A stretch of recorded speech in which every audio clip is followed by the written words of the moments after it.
ñu koy defee bés bu ne bu ñu ñëwee ci émission suñu biir di indi ay thèmes yu ñuy mën a permettre ñuy mën a waxtaan actualité bi tolluwaay bi lépp loo xam ne mi ngi jëm ci suñu dundin muy fii ak lu ñu wër waaye lu mu ci mën doon lépp lu ñu soxal moom la ñuy waxtaanee tey dañuy génn suñu ay frontières waaye dem ci beneen réew moo xam ne ñun ak ñoom benn lañ muy la Guinée nekk au cœur de l'actualité depuis ay fan ñu am lu bëree bëri luñ ci mën a waxtaanee loo xam ne ni dinañu soxal dinañu concerner ndax ñun ak ñoom benn lañ rawatina doomi Guinée yi nga xam ne Guinée yi nga xam ne ni ñi ngi nekk ci réew mi waaye tamit mbir mi xew ci seen réew soxal leen tey ñu amal plateau bëgg ci waxtaanee ci loolu ñu di ci dale nga xam ne nekk moom moo di Ibrahima nekk vice-président cadre renouveau du parti ñu ngi lay nuyu. Merci Kader. Asalaamaaleykum. ñu ngi lay fay. di nuyu waa RDV yëpp di la jaajëfal ci émission bi ñu invité. jërëjëf ñu kontaan bu baax a baax ci dal ñëw bi ak nangu bi waaye tamit ci beneen wàll ñu ngi ci ànd ak nga xam si ne moom mooy son vice président di Abdourahmane Abdou naka nga def. asalaamaaleykum Kader. waaw ñu ngi lay nuyu bu baax a baax di la siyaar. di ndokkeel waa RDV yëpp. di leen ni gàcce ngalaama. di remercier vraiment ci invitation bi tey. jërëjëf ñu kontaan ñun tamit ci dalal bi nga xam ne moom lañ leen ubbil tey ji suñu ay buntu ñu bëgg a waxtaanee li nga xam ne ni moom mooy xew-xew yi xew te mu soxal ñu tey Ibrahima. bu ñu bëggee xam dëgg lan moom moo sabab coow ak yëngu-yëngu yi nga xam ne ñoom ñoo am ci Guinée te ñun tamit ñu ne fi waaye mu soxal ñu trop ñu bëgg a xam dëgg lan moom moo xew tey boo ñu ko bëggee expliquer indiwaatu ñu li nga xam ne ni foofu la yëf yi tàmbale ba mu agsi fii. waaw Kader li xew ci Guinée dafa toll ci di waajal élection présidentielle muy élection présidentielle bu nga xam ne buñ ci jubloo président Alpha Condé mu ngi soog a pare ñaari mandat c'est le premier président démocratiquement élu en Guinée donc mu am coalition politique bu opposition bu daal jékki-jékki jiiñ ko waxum troisième mandat ndax dafa demander changer constitution et coalition bu opposition bi ñuy wax FNDC daal di jóg méngale waxu changement de constitution bi révision constitutionnelle boobu mu méngale ko ak wutum troisième mandat ba pare nag daal di taxaw ci espace public bi di manifester forme yi yàgg na bu mu commencé donc récemment moo doon manifestation bu le 14 bi ñu promettroon 3 jours de manifestation ñu def ko mooy li ñu jot a gis mu doog a jàll ci image yi waaye boo ko seetee opposition ak pouvoir yàgg na am opposition bi mu ngi ci rôle am ndax ñoom ñooy kujje bëgg nañu jël place ñi fi nekk pouvoir bi moom la yàlla dénk réew mi donc moom la yàlla dénk bakkanu réew mi donc bu fekkee am na manifestation opposition boo xam ne dafay daal di indi daal ay problème ci kaaraange ñi nga xam ne ñooy takk der yi di toppatoo wàllum kaaraange ñooñu tamit dañuy nekk ci seen liggéey ba daal mooy lu ñu gis jot na ci am ay dee jot na ci am ay ñaawteef. wax yéen tamit déggoo leen tëll rek ni damm la ndax mbébét la ñu waxaguñu confirmé guñu. très bien ay supposé troisième mandat ci lañ toll. très bien donc su ma la cadré waatee sax man mii dama bokk ci benn parti politique ñu koy wax Union pour le progrès et le renouveau ma ànd ceeg sama xarit Abdourahmane yàlla dafati dénk ñu fii ci Sénégal lu ñuy wax conseil des Guinéens de l'étranger muy première forme participation diaspora ci république bu Guinée parce que les deux premières républiques les républiques antécédentes n'ont jamais invité diaspora wu Guinée pour ñu participer officiellement ci pouvoir ku ko njëkk a def mooy président Alpha Condé mi toog donc ñun tey man vice-président laa fii ci Sénégal ci conseil guinéen bu Sénégal Abdourahmane moom mooy chargé wu lépp lu nga xam ne mooy organisation ak mobilisation ak sensibilisation ci conseil guinéen bi nekk ci Sénégal yëpp yàlla nag daf tamit ñun am ay acteurs guinéens lañu ñu am cofeel politique ci parti bu ñuy wax parti Union pour le progrès et le renouveau parti boobu tamit am daminam boo xam ne bokkul ak dara lu ngeen gis ci lu xew ci Guinée. bokk nañu ci mouvance présidentielle bi ndax sunu président ku ñuy wax El Hadji Ousmane Ba ku yàgg xeex la ci politique. depuis ba Sékou Touré toogee ba Sékou Touré génn ba mu am coup d'état ba Lansana Conté ñëw ba kooku dem ba coup d'état junte bi yegsi ba Alpha Condé yegsi Alaaji Ba Ousmane dafa nekk ci parti politique boo xam ne cosaan la ndax parti boobu ku ñuy wax Siraaju Diallo moo ko sas ak kenn ku ñuy wax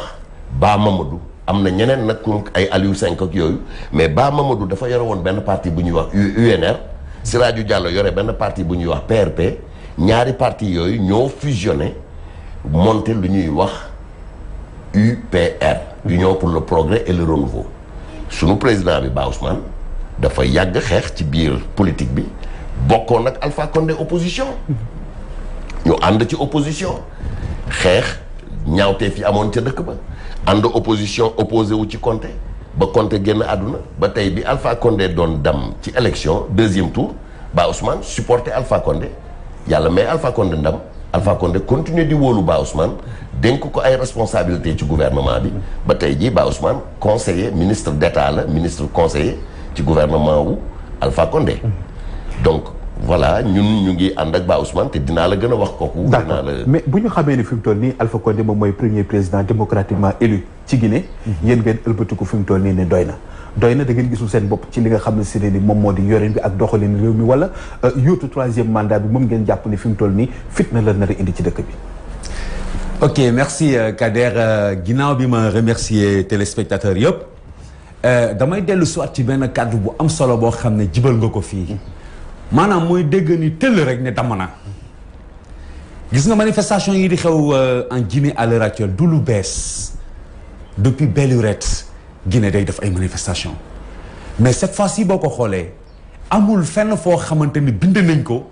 wala wax na ko moom professeur Alpha Condé que man damay jël troisième mandat wala damay bëgg def troisième mandat mais opposition bi yàgg na di laam-laamee loolu ba laata sax élection yi di jege si ñëw nag lëkkaloo intoxication bi nga xam ne moo nekk Guinée tey mooy danger wu Guinée fi mu nekk nii yaa ngi dégg ci réseaux sociaux yëpp ñu naan am na ay rebelles yoo xamante ni ñu ngi jóge Côte d'Ivoire ñii ñu ngi jóge Mali ay 800 personnes la ñu ils sont armés Alpha Condé moo leen di dugal stigmatisation bi gars yi di indi opposition bi il est dans son rôle opposition la mais man je me dis que parfois ñu ngi dem fu sori foo xamante ni ñu ngi nasaxal c'est-à-dire jàmmu réew mi sax ci boppam encore une fois le président Alpha Condé dama yaakaar ni bépp Guinéen war nga ko delloo njukkal quelle que soit la situation parce que fi mu fekkoon Guinée la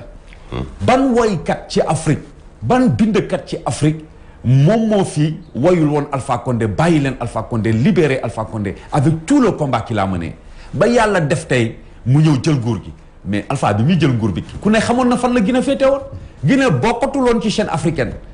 sur le plan moom Guinée moom dañ ko enterré woon ba pare mais Alpha quel que soit x tey war nañ ko delloo njukkal te xam ne ci 21e siècle lañ nekk tey troisième mandat mais la Guinée moomatul boppam c'est le château d'eau de l'Afrique tey Guinéen yëpp bu ñu bëggoon troisième mandat sax li ko wër mënuñu ko nangu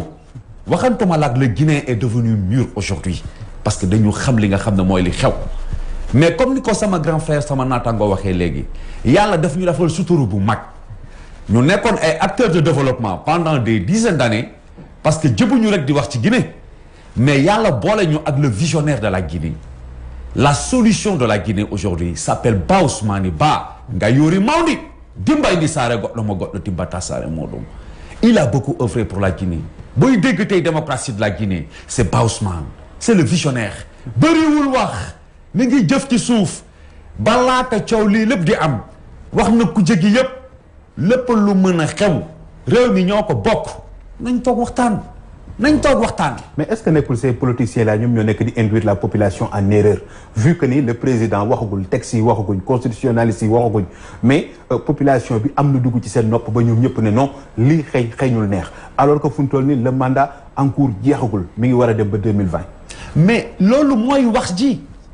fi mu nekk nii képp koo xam ne amoo maturité wala xamoo dëgg li xew la Guinée tu seras induit en erreur parce que président Ba Ousmane mais protocole alliance bi mu signé ak Alpha Condé c'est jusqu'en 2020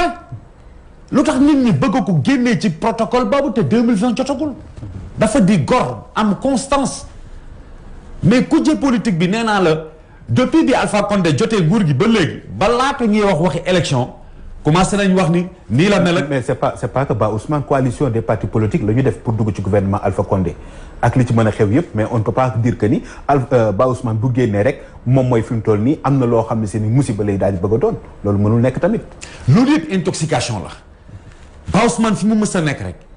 bi élection deuxième tour yi jotee moom parti am dañuy toog nekk fi ñu ne président Alpha Condé ak moom magam la ça fait une vingtaine d'années ñu ngi daw ci démocratie wu Guinée ni ko suma grand frère waxee feu si rajo la woon ñoom Ba Mamadou la woon ñoom feu Jean-Marie Doré la woon ñooñu ñëpp ak Alpha Condé ak Ba Ousmane bi moo ci gënoon nekk xale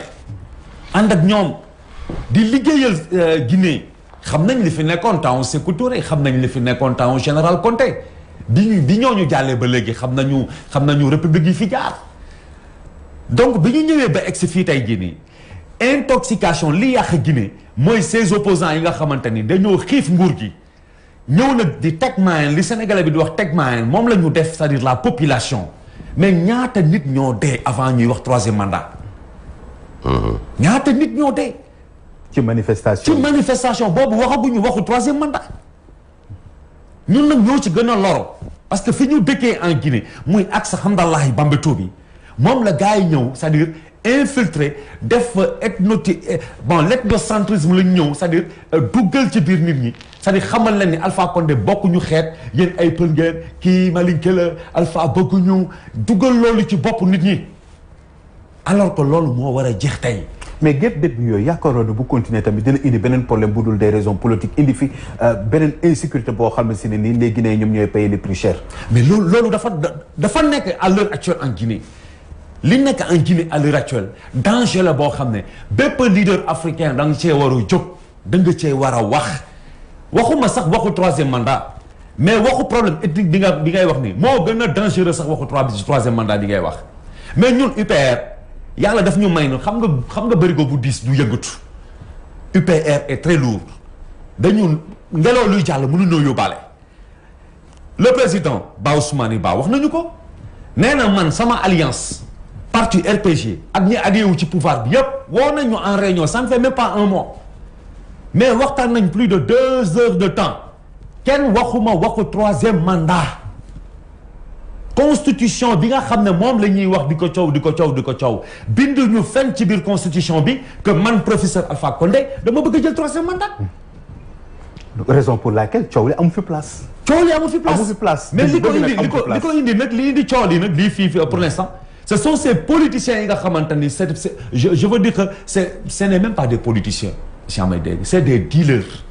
ñoo xam ne ils n'ont plus la confiance de la communauté guinéenne de la population guinéenne tey jii nii ñoom ñoo bëgg a usurper wu c'est-à-dire le pouvoir ñu ngi jaar par tous les moyens naka ngay gisee opposant yoo xam ne dañuy ñëw armer la population civile tey à Conakry la jeunesse mais je peux te dire que 35% de la jeunesse guinéenne ils sont armés. mais est-ce que loolu du wane ni fi mu toll nii population guinéenne bi dañoo amul maturité ci wàllu démocratie moom moo tax loolu di am ndax bu fekkee ne si ñu ngi leen di puruxloo te le garant de la constitution waxul mais les partis opposition yi di leen soxla naan leen dem leen ngeen jël pouvoir bi par force loolu tamit problème lay daal bëgg a indi loolu bu yàggee ñoom ñoo la ñu mujj jum tuuma gi. non maturité démocratie sax du ma ko wax dañoo eggagul sax ci waxu maturité démocratie parce que déjà ñun Guinée démocratie dañ koo xamut. da ngay xool ci biir 100% de la jeunesse guinéenne tey benn 10% ngay génne yoo xamante ni vraiment ils sont conscients ils savent la politique. ils savent lire c'est-à-dire la lecture politique mais ñi ci des dañ leen di yóbbaale ndeysaan dañuy ñëw ne leen nii la rek teel na rek pomme de terre la rek ñu ne Angleterre la loolu moo indi problème bi à l'heure actuelle en Guinée c'est pourquoi prise de conscience bi nga xam ne moom la le parti de l'UPR di incarner en Guinée c'est difficile que bu jàll. mais lan la ñu waxul le parti de l'UPR avec son leader boo fa jéemee indi jàmm boo fa jéemee indi dialogue ragal nga saaga la lakk say kër menacé la def la lu ne mais loolu jëleewul Ba Ousmane ci constance bi mu nekk. dictature ngay bëgg a wax ni moo fa nekk. est-ce que loolu lu wér la. li mu souligné nii ci côté bi lii. non li mu souligné dictature carrément la bu fekkee ne si noonu la demee. en fait li mu souligné wër na. mais Guinée boo ko buggee analyser. da ngay xool démbam. nga soog a mun a xam tey jii li fa xew lan la. Guinée régime les années 60 wala avant. non je veux dire Guinée Alpha Condé bi mu koy jot ko ak armée jotu ko ak benn institution bu taxaw c'est un pays boo xam ne c'était pas un état. Alpha Condé a hérité d'une terre qu'on appelle la Guinée mais qui n'était pas gouvernée et qui était difficilement gouvernable. Qu'est-ce qui s'est passé? Mais boobu il s'est passé les événements du 26 à l'Estade yi amoon foofu donc. loolu yëpp événement wu 28 octobre. loolu yëpp ay événement 28 septembre. yooyu yëpp ay conséquences su passé wu Guinée la ak conséquences su ñi nga xam ne ñoo yoroon Guinée naka la ñu yoree Guinée. gouvernance c'est pas une gouvernance par la force. Première forme de gouvernance bi c'était avec Dadis Camara. waaw Dadis mais nga baal ma expliquer la nga baal ma. non c'est que boo mënee démb dañuy bëgg a xool fan la yëfi tàmbalee ba egsi fii parce que loolu ci démbam la bokk ci seen démb la bokk te ci jamono boobu waxoon na ni bu ñëwee dina leeral li fa xew mais ba léegi ni mel na ni solution amu ci procès yi ñu doon xaar amu ci am na Guinée yoo xam ne si ni loolu mitit la ci. non Alpha Condé leeral na lu bëri. waaw ndax bi mu ñëwee réformé na armée bi. bi mu ñëwee defaraat na économie dëkk bi kenn reconnaître ko woon banque mondiale xamul woon luy dëkk bi daawul woon am ay financement léegi banque mondiale la nga fay injecté ay financement yu dul jeex. banque mondiale ak SFI ñu ngi wër ci Guinée di xool ana guinéen ba nga xam ne taxaw na ci benn forme de PME wala PMI boo xam ne mun na participer ci croissance bi parce que pour la plupart des emplois induits par la croissance économique minière c'est un pays essentiellement minier mais c'est des expatriés qui le font. Alpha Condé a permis à ce que aujourd'hui des PME guinéennes et des PMI guinéennes ñu ngi taxaw di recevoir ay financement wu banque mondiale nga xam ne dañuy ñëw di accompagner mën-mënu guinéens yi renforcer seen capacité pour seen participation ci économie. Alpha changé na dëkk bi. Par contre li xew nii tey c'est une orchestration de ñi nga xam ne ñoom ñooy kujjee politique bi opposition bi keroog bi ñu tollee ci mois d'avril li ñuy wax FNDC ci la ñu njëkk a def benn déclaration boo xam ne kenn xamul lu muy nuróol. Professeur Alpha Condé xool na constitution bii muy toogee di gouverner constitution de sortie de crise la maanaam l'armée était au pouvoir en 2010 quand on a vu le massacre du 28 septembre le peuple a dit non les politiciens se sont retrouvés dans ce qu'on appelait les forces vives xam nga ay ñoom François Lucéni Fall ñoom comme ni mu ko waxee Jean-Marie Doré yàlla na ko yàlla yërëm mais ñooñu ñoo dirigé woon les forces vives ñoom Cellou Dalein opposants yi nekk fii yëpp.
FNDC nga baal ma man je trouve que ce qu'ils font c'est comme du fascisme.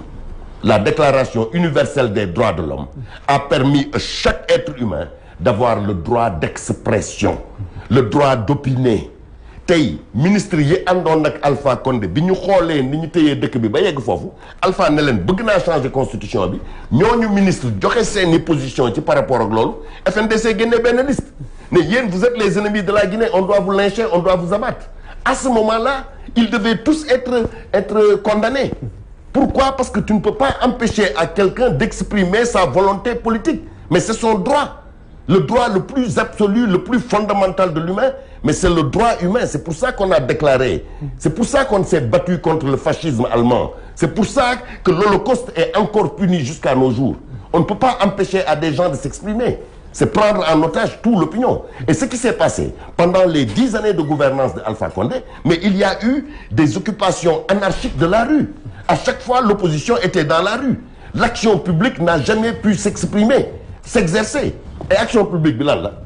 war nañu permettre kaaraange ci dëkk bi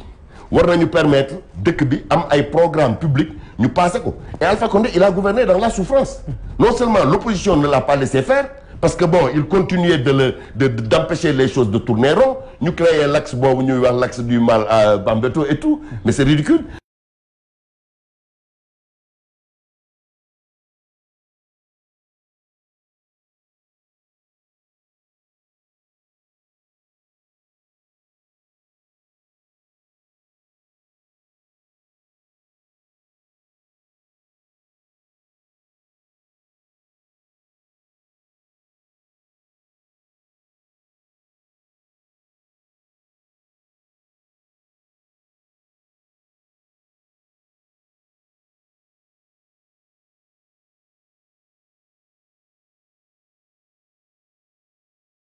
Dresser la Guinée loolu aussi ñu commencé di ko dugal. mais non mais c'est ridicule. loolu tiitaange mën na faa juddoo. non xam nga gis nga kujjee dafa bon. wujj du gis mukk sa lu baax. fu mu am fu mu mun a prox ndol bi muy wax fu mu mun a dugg pour jaxase fa lay dugg pour jaxase. tey jii opposition bi man dañ ma jaaxal. parce que opposition bii taxaw nii boo leen xoolee ñoom ñu ngi doon liggéey ak gouvernement militaire yi fi nekkoon. yaa ngi dégg démb ak barki démb ñoom ñoo nekkoon ci dëkk bi ñoo jaay économie bi ñoo transformé dëkk bi. et qu'est-ce qui s'est passé 25 ans de construction d'une économie socialiste communiste par Sékou Touré, 25 ans de déconstruction d'un libéralisme sauvage et incontrôlé, avec un président qui était illettré mais qui était accompagné par des premiers ministres que nous connaissons encore, qui ont tenu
mais nga gis bi mu fay dem contingent bi mu àndal mën na génn réewum réew plus de 2000 soldats ak matériel lu ne mais Ba Ousmane daf ko fa teeru ànd ak moom mais dafa yëmu ci yàlla mujjee sedd ni ndox xam ne ethno bi ñu doon wax foofu amu fa bu fekkee am na ñu ko fay prôné Ba Ousmane bokk ci 28 septembre boobu ngay wax Ba Ousmane ci li ma lay wax dialogue yi duñ la dégg Ba Ousmane taxawoon na ne bu fa kenn dem du place su jàmm toog leen mais balaa ko loolu di xew ci moom la njëkk a dal këram la njëkk a taal mais félicité la naa fekk la ragal la war ko def mais bi ñu fa dem lan fan la parce que aussi mi ngi ànd ak gouvernement bi aussi ci benn côté ah. non boobu sax boo ko xoolee bi muy nekk au temps de Dadis mi ngi doon incarner son leadership en tant que c'est-à-dire quelqu'un boo xam ne il a fait instaurer la démocratie en Guinée yàgg na combattre ci côté boobu noonu. Dadis bokk na ci ñi nga xamante ne bi mu toggaatee avec son prise de conscience ci kujje bi fa nekkoon yëpp dafa jël loxo ba Ousmane yëkkati ko ci kaw da leen Guinée man leen di xamal dara man mi fi toog dama ci jóge waaye gis nga ki ngeen gis muy Ousmane wallahi azim dëkk bii bu naree am jàmm na la yëkkati ko moom nga di ko jox. et pourtant Seydou Dalein Diallo lañ doon dégg. waaw Seydou. lan moom moo waral moom ci jamono boobu mënut a fës ndax. loo xam nga Seydou Dalein Seydou c'est un Guinéen ñun mënuñu ñoo bañ Seydou en tant que frère guinéen mais grand frère bi am na lu mu la wax loo xam ne dafa am solo démb fi la lu fekk. c'est-à-dire reconnaître leen ko à 100% comme un leader de parti politique. ah si non si léegi lan moom moo leen fekk da ngeen nekk di ko tuumal moom tamit. non tuumal lu ñu ko ay fait réel la ñu expliqué ay fait réel la ñu expliqué. Seydou Dalein wax lu ñu mën a teg suñu bët. Seydou Dalein li ñu mën a wax li nga xam ne nit mën na ci teg bëtam bi fi fa général Conté nekkee moo fi nekkoon premier ministre bëri na loo xamante ne tey bu ñu koy wax tey jii nii lan la defar ci loo xamante ne ci biir Guinée loo xam ne tey nit mën na ci teg bëtam ñoom ñoo nekkoon c'est-à-dire au pouvoir contre l'opposition ñoo dem ba affaire yi xam nga dellu si waat ñoom ñu ñëwaat ci opposition bi mais seen lu ñun bu ñu koy natt dañu ko natt sax ci opposition mais ñun ci diggante UPR ak Sellu parce que parti UPR bi ñu lay wax ki ko sanc muy fë si rajo mais bokkam la ñoom ñëpp ñoo nekk wala de bi ba Ousmane nekkee di rampe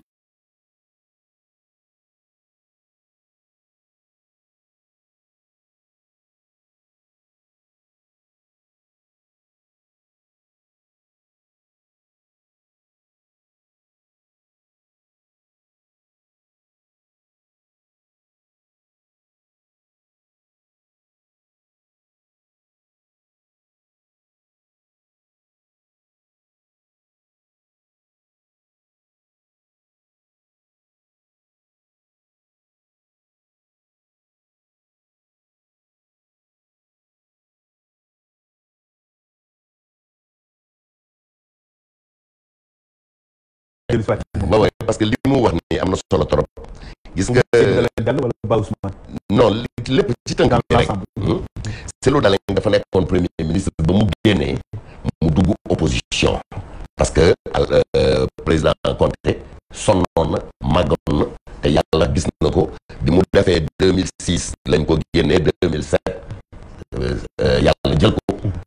CNDD yegsi ba 2009 daf fi lu mu fi def 2010 2009 2010 ñu def fi benn gouvernement de transition organiser benn transition ci man sax transition bi dafa gaaw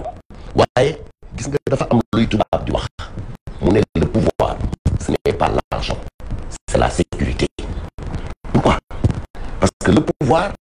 c'est pas seulement les forces ou la décision ou dire fais ne fais pas, non, le pouvoir c'est ce qui permet de faire. Dans le pouvoir, il y a la Constitution. Dans le pouvoir, il y a forcément les moyens d'agir. Il y a pas mal de choses. Mais pouvoir, c'est pas l'argent. Ceux qui ont eu de l'argent et qui ont essayé de faire de la politique, quand on est parti au premier tour de l'élection,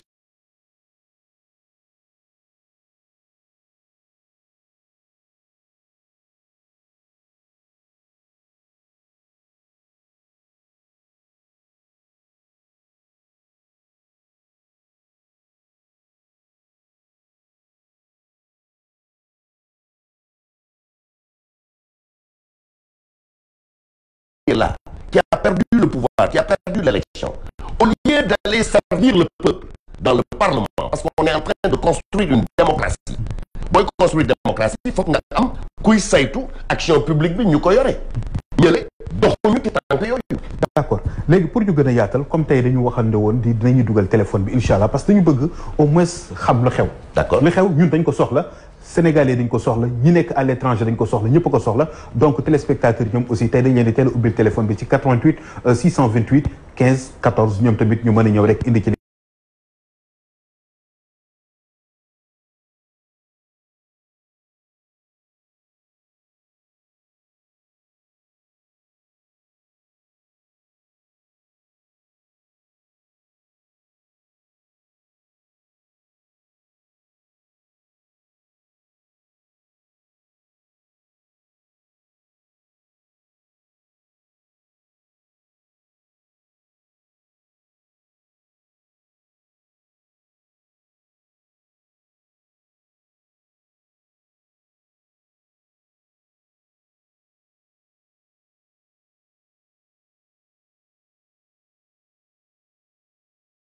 88 628 15 14 xam naa ni bu ñu ñëwee rek mu xoolal ñu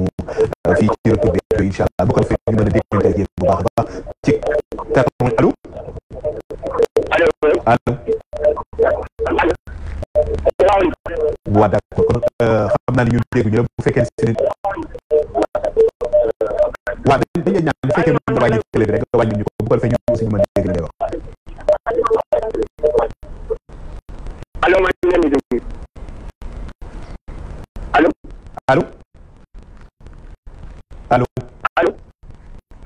allo xam naa ne dafa faible bu ñu ko mën a yokkal fii ci régime bi mooy gën bu ko defee ñu dégganteeg yéen bu baax ñu mën a xam aussi lan ngeen di bëgg a contribuer ci waxtaan bi ci 88 628 15 14 moom moo leen di boole ci waxtaan bi nga xam ne ci lañ toll nga ñëw fi ma la tegoon léegi. dëgg la xam nga ñun Sénégal la ñu nekk. Sénégal bëri na ay Guinéens yi jógee Guinée ñëw Sénégal c'est parce que dañuy ñëw parce que foofu jàmm bi dameewu fa noonu. te fii Guinéens yi fi nekk boo ko seetloo 90% yi ay pël lañu. yaa ngi dégg muy ñun ñi ay pël lañu. fii li fi nekk ci Guinéen li ñu wàññiwul moo ko ëpp. ndax suñu bët li mu ñu may koñ boo tourné gis nga fa Guinéen mu ngay jaay café ñeneen ñaa nga ca marché ya ñu ngi ci taxi yi ñu ngi ci façon liggéey bu nekk Guinéen yi fi nekk nag 90% yooyu ma lay wax nekkuñu ci fitna. liggéey lañ leen xamalee. donc bu ñu gisee fitna yi Guinée gis guinéens yi nekk fii nu roowul alors lan mooy expliquer loolu peuple guinéen dafa nekk peuple boo xam ne nekkul peuple xeexkat ña fay xeex di fa indi ay coow ñuy wutu nguur la te ñoom ni ñu koy wutee moo ñaaw moo tax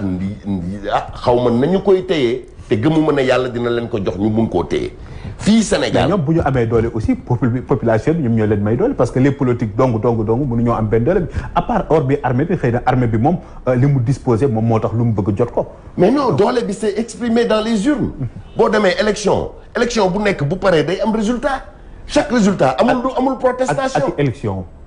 élection bu mu mënta doon élection la tudd. boo paree ci élection day am lu ñuy wax résultat observateurs internationaux yi dañuy ñëw. constitution am na ñu proclamer résultat officiel mu am xeex Sénégal musul am élection. ñu xool téléphone bi salaamaaleykum. waaleykum salaam. waa sëñ bi ñu ngi lay ziar. maa ngi delloo ziar. alhamdulilah ñu ngi lay déglu. waaw maa ngi ziar sama gars yi sama tonton Fatou. ak grand Abdourahmane ci Falaga Debeya. merci. avant tout man la Mouhamadou Ramadan Diallo. di wootee fii ci Dakar. bon damay rafetlu waxtaan bi rek. jërëjëf. di leen gërëm di leen sant di leen wax ne waxtaan bi ñu ngi déglu bu baax. mu ngi jaar yoon. dafa nag ñooñu dañoo xam li ñuy wax. boo leen déglu bu baax li ñuy wax dafa leer nañ histoire la ñuy wax. ma bëgg nga bàyyi leen xel bu baax ak ñii di déglu mun a comprendre bu baax. loolu rek laa amoon waa maa leen di leen xamal maa leen di suivre en direct ma toog ñu di liggéey. jërëjëf.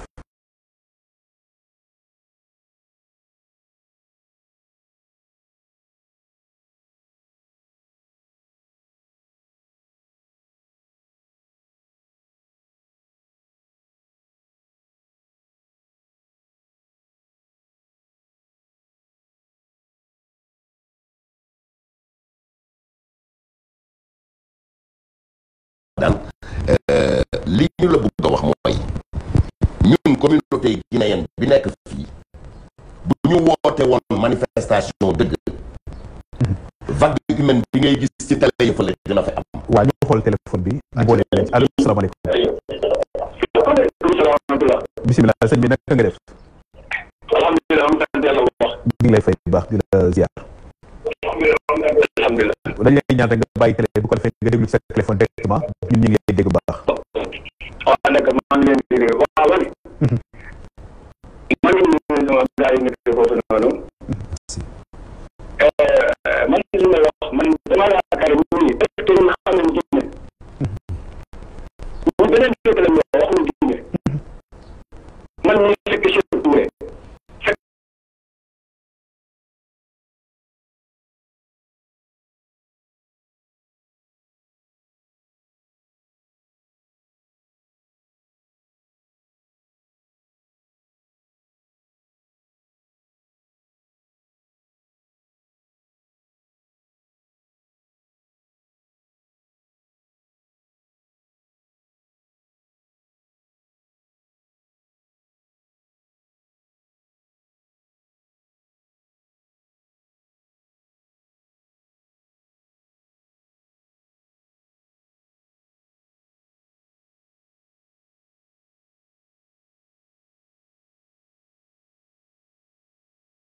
boobu ci dañ ci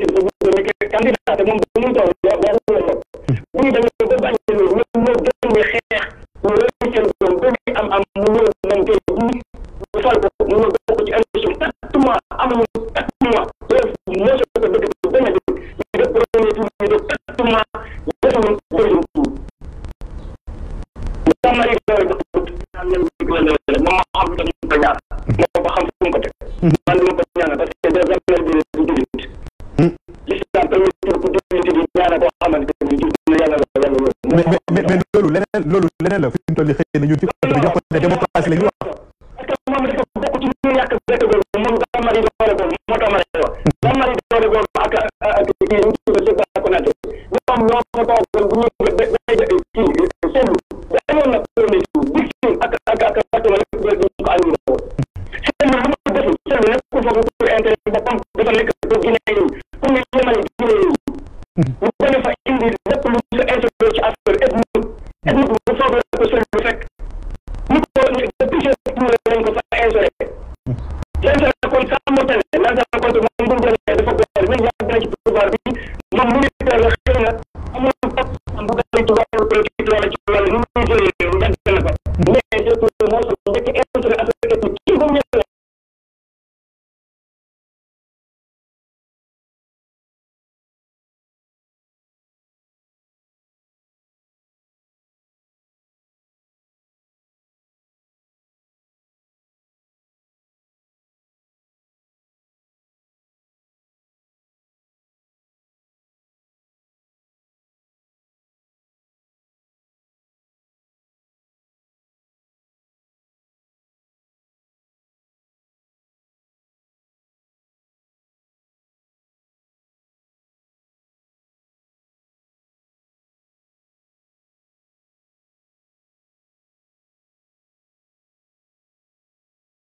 nga war a faa jeexal te loolu de constitution te mu mën a bokk Macky Sall ba mu ñëwee de constitution Sénégal boobu am na deuxième mandat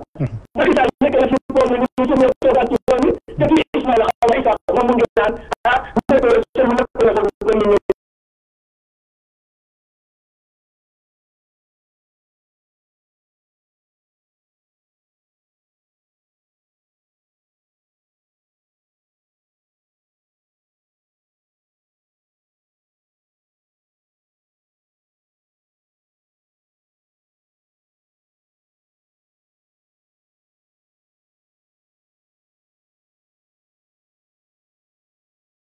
mais yow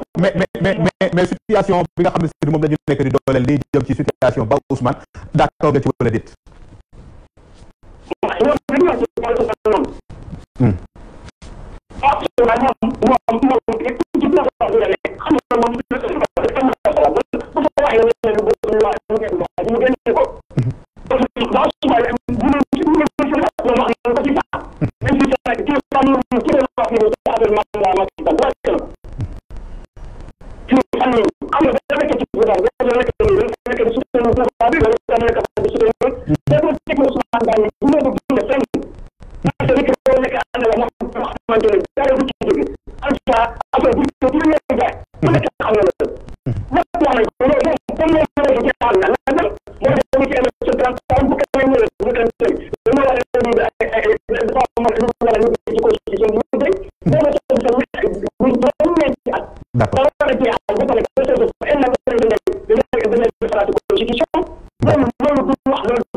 D'accord, Inch'Allah.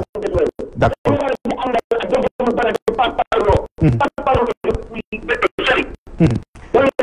D'accord, jërëjëf. Merci beaucoup. Kon noonu rek la.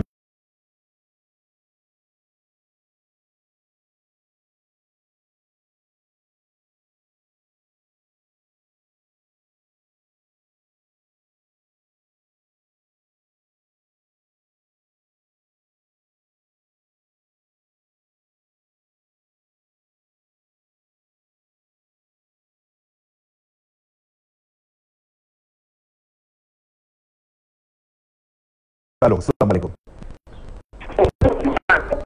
Allô. Allô. allo xam naa ni problème réseau la fi mu nekk moo tax waaye bu fekkee ne si ni mën naa woote waat wala mu tudd rek bu ko defee ñu mën ko dégg ci 88 628 15 14 nga tontu ko ñu am ci leneen lu ñu jàll. waaw Kader gis nga politique la tudd.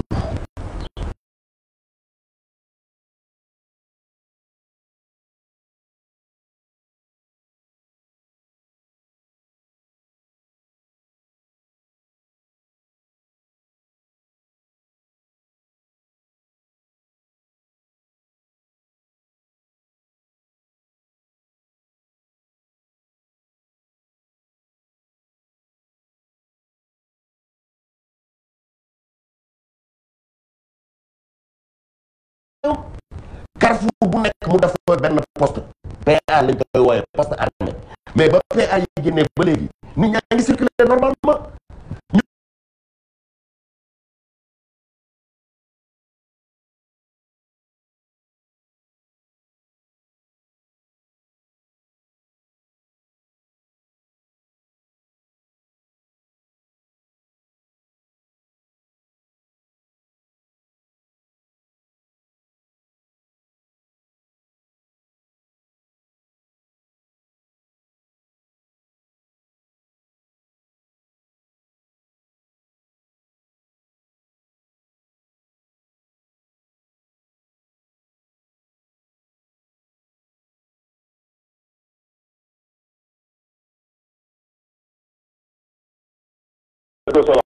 waaw sëñ bi ñu ngi lay ziar.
gaa yi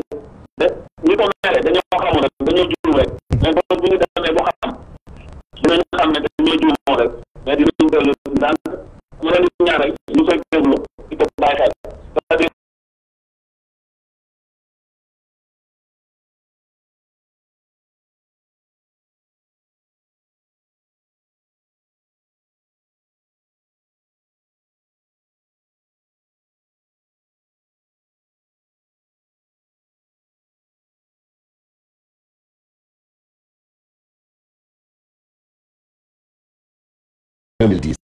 ñaari élection ñoo fa am dafa am benn premier tour boo xam ne c'est une élection totalement populaire c'est le populisme qui s'est exprimé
dëkk bi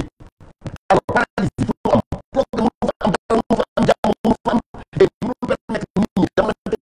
ba Ousmane nii ci biir bu mu ne léegi moom day ànd ak Alpha Condé parce que xool na dëkk bi xool situation dëkk bi militaire yi nangu nañu pouvoir si ñoom tout man ne ñoom ñoo rey dëkk bi amatul ànd bu wala lu ko wax ñu dëkk bi Alpha Condé taxaw ko profil bu nga xam ne moom la mu wóolu pour ànd ak moom mu ànd ak moom lan lañ ko def dañ dem taal këram dañu taal këram traité ko de traité traité ko de lâche lépp lu nga xam ne moo doon militant yu nekkoon ci ginnaawam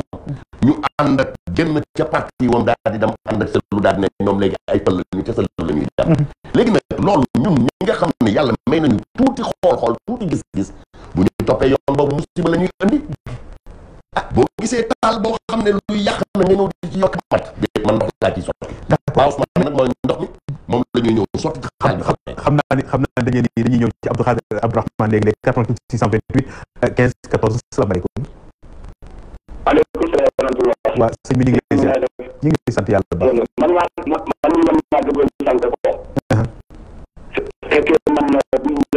la wax soo déggee di wax ci politique Alpha di wax wax ñu ne dëgg li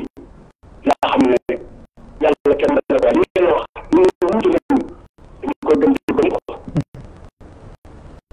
ndax Alpha politique mooy insurgé képp koo xamante ni ci ñun dañuy seetlu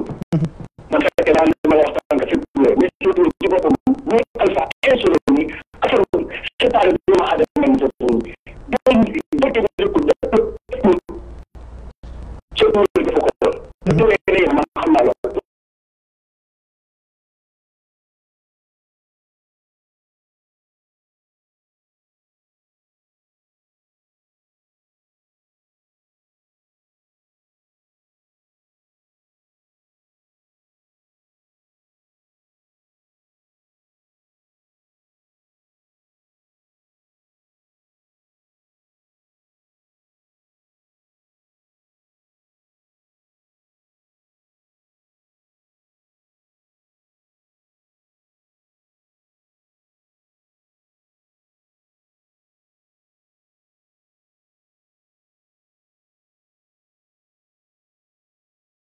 mosuma gis ñu bokk ci benn bataille maanaam ci manifestation bu dee ñu ci daan ne man ba mu ma ko parce que da ngay wax moom loo xamante ni ma gis man mosuma gis ñu bokk ci ay manifestation wax dëgg xaw ma daal fa nekk ci pouvoir yoo xam ne daal mosuma ko gis nee na xam nga ma ko ñaaw la ci ko mais li ma xam ne moom Alpha ñu mu yàq diine ñu fu mu nekk nii lan loolu ñu ko mën a defar parce que dafa ñu insolé loo xamante ne benn diine la man boo xamante ne dafay doon sa yaram nit koo xamante ne dina la moom la salu la mo la ko bu la ndaw bu la ko sen ki la ko nekk xam nga dama ko ñu ci bu baax la ñu la ñam lu la wax mais ku nekk am na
xamante ni dana ko jublu mooy daw seen ñaam moo xam ku toog même ñi mbokk yi seen bopp nit ki sa bu ñu def ko xala ñu wóor na la di koy tëdd tëdd moo tax mu wax xam na ne waa ji ni mu def fekk na ci ñun yaakaar naa ko ci dañu dañ ko xaar ci ak moom moo ci charette ma am fa man Ousmane amul ko dañu ci mën a wax parce que mu sa premier ministre la xamante ne moo faale président dañu def ay politique man du ma ñu bu may wax parce que dafa na président ci biir réew mi ci fa la ko sa premier ministre xam nga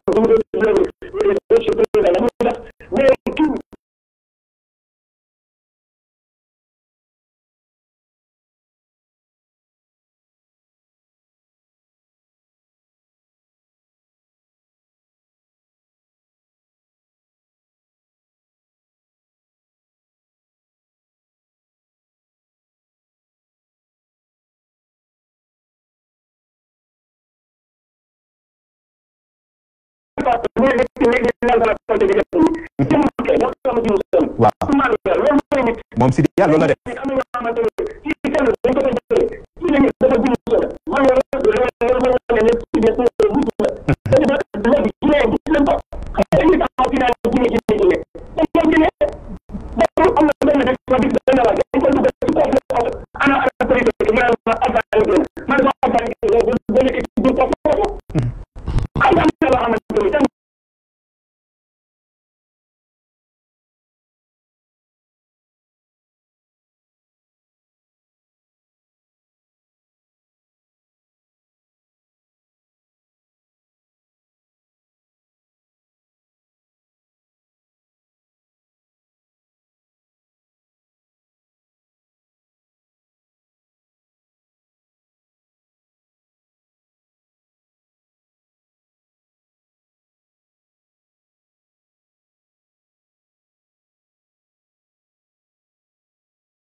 mais yow après Alpha kan nga yaakaar ne moom moo fa war a mën a wuutu ki nga xam ne moom moo di Alpha en 2000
ne ko papa li nekk fii yàlla na ko yàlla may ma delloo ko Guinée ndax Guinée suqali ko dañu may loolu mën nga ne ci tubaab yi gis benn wàcc yu yóbbul Alpha Condé gis ko léegi ci ñoom so benn sa gis ko xam ne ko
table rase lañ bëgg